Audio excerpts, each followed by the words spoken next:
that was quite the episode. I have a lot of notes here. I'll try and go through them chronologically, but there was sort of a lot. Once again, I feel like there's a lot of story happening in kind of a short amount of time. Like, it's weird, right? Because there's a lot happening in each episode, but overall it feels like the story is moving a little slow. I guess that could be just because I'm used to Muse and Aqua, where they had 9 characters to introduce and kind of flesh out and just do story beats for. So it could be that they're taking their time on this one, and I think overall that's a good idea. I'm just not used to it, and I just have to suck it up, because that's how it is now. Opening the episode with Ren just straight up telling them to cut their losses, that is powerful. I love how ruthless she is, and that she's realistic. And obviously we know she joins the group, but overall, right now, she's causing conflict and friction, and I think that's really good. We need that in these stories, because otherwise it would be just... there would be nothing. There'd be no substance. Kanon's expressions are excellent. Still haven't recovered from the fashion montage. Well, I guess it was more of a photo montage, but still, I really, really liked that scene. I thought that was really cute. Interesting, like, they always do this where they're like, oh, wear this outfit, and then it's totally not the outfit they wear in the end, but I did really, really like the outfits that they wore for the song, which I'll get to. I do like that social media is playing a bigger part in this story. Like, in previous iterations of Love Live, we've seen, like, they'll really only use social media to look at other idols and at their rankings and the likes, but this time, like, Chisato was saying, oh, I'll post these online and you can start getting likes. I thought that was cool. I really like that, and I like that we're seeing more of the world.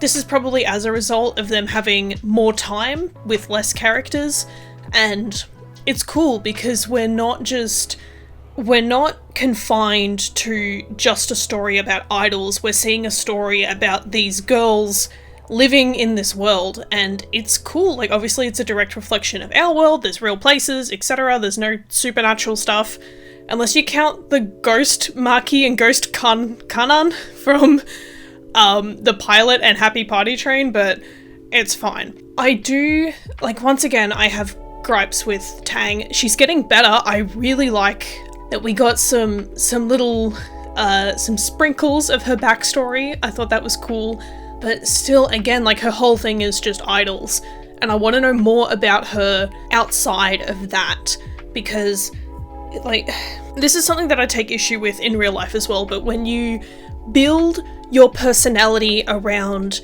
a thing, so in Tang's case, she's built her personality around idols, it doesn't make for interesting content, and it makes you seem... it depends on what you're going for. In Tang's case, it makes her seem very obnoxious. Obviously, because this is anime, she can get away with it. It's the way she's been written. But in this case, the writers had control over the kind of person that she would be, and I feel like there's got to be more to her, and if there's not, that's a huge missed opportunity. There was so much Sunny-Pa content in this episode, and I am here for it. Oh, I really like them. I love the day and night comparison, the contrast, and I am so disappointed we didn't get to see them actually perform. Like, we got that little tidbit of song and choreography, and that will sustain me until the next episode, but I need to see that performance. I am so excited about these guys. I think mostly because, like, oh, we kind of knew about the actual main idols, like the main 5.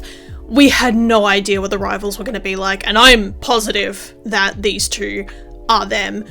I'm here for it. I think they're great, and we just...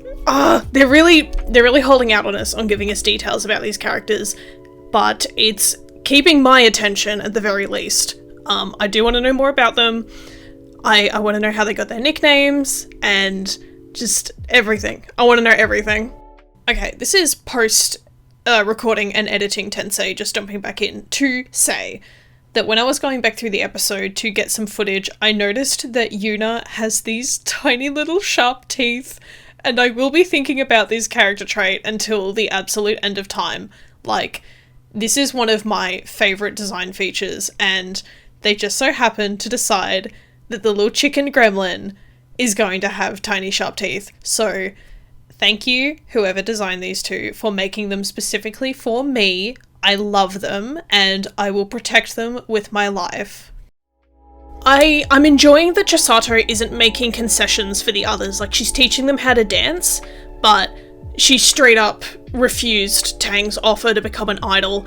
Like, we know she's gonna become an idol eventually, but I really, really hope that she doesn't sacrifice her own dreams, her own passions to do that. Like, yeah, she said she's interested, but her thing right now is dance.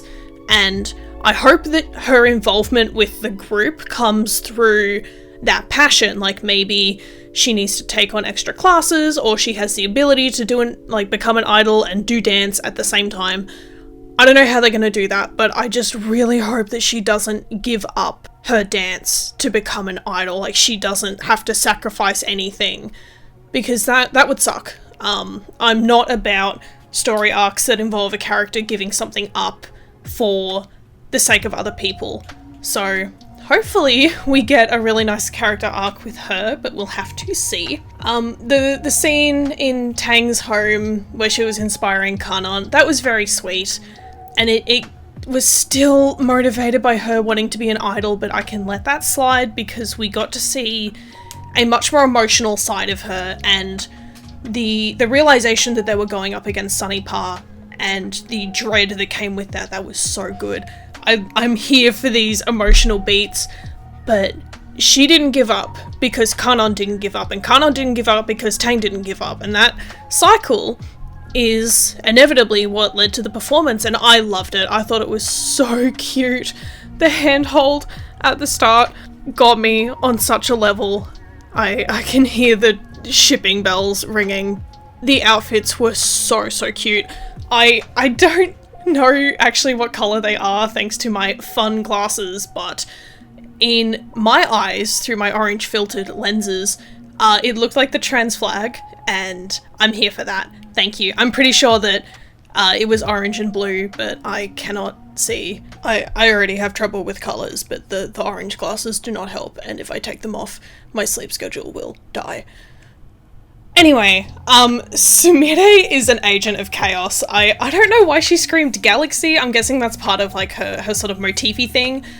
It feels like Sumire is filling the tropey role that Nico and Yoshiko fill, of the really gimmicky, like the character that's got like the hand symbol, or like whatever it's gonna be in this one. Like she's the not comic relief, but that role in these stories.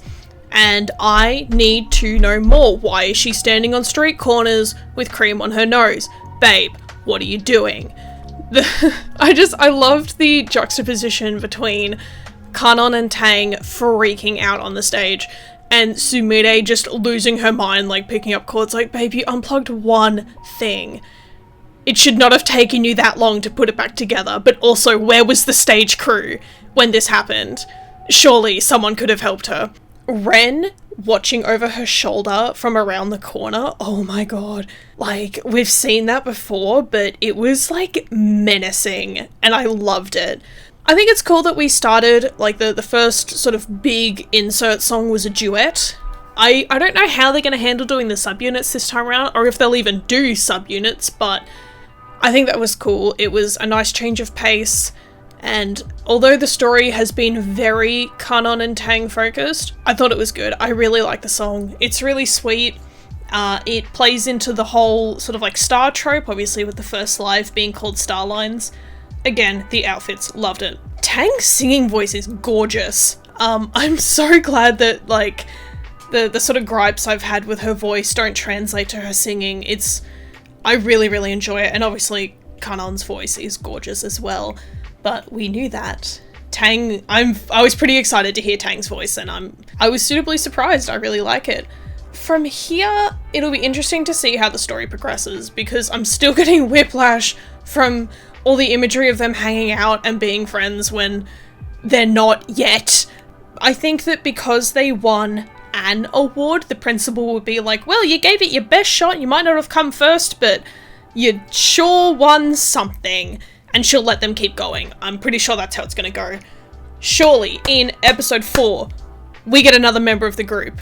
Someone in the comments on the episode 2 mentioned that Sumire is more likely to join before Chisato. We'll see. I was hoping we'd sort of get that this episode, but we have to wait yet again to see which one of us was right. It looks like the next episode is Sumire focused. I'm here for it. I want to know more about her so badly. She's been the character that's really grabbed me from the beginning, from all of the marketing material. If we don't get like a full ep dedicated to her, I'm probably going to start getting a bit bored. I love Kanon and Tang, but if they're... I'm not used to the story being so focused on just one small part of the group for so long. And again, that's probably because in previous runs, we've had 9 characters to get through. I don't even know how Niji handled it. I still haven't seen it. We'll just have to see, I guess. The Chisato outro song was very, very sweet. I love the style, the sort of watercolored chibi. It's so gorgeous. I think that's about all I had for this episode. It was a good episode. It was very, very good. I just really hope that we get to know more about the other characters soon. I believe episode 4 is coming out next week. I haven't actually looked at the schedule, but we will see. And fingers crossed we get to find out why Sumire is an absolute gremlin.